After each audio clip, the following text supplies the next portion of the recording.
State ব্যাংকের কাছে প্রাক্তন চেয়ারম্যান রজনীশ কুমারের আমলে 9টা না 10টা কমপ্লেন পাঠিয়েছি। শুধু প্রথম কমপ্লেনটার পরে 2019 সালের ফেব্রুয়ারি মাসের 21 তারিখে কমপ্লেনটা করেছিলাম। 20 তারিখে কলকাতার এলএইচও থেকে পিপিজি সেকশন থেকে একজন অফিসার ফোন করে যোগাযোগ করে আমাকে, তখন যে কমপ্লেনটা ছিল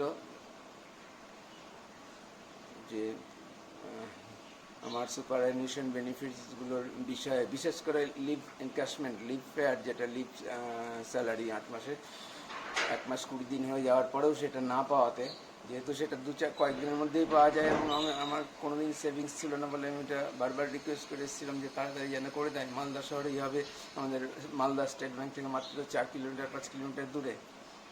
1 মাস 20 দিনেও এই কাজটা হলো না।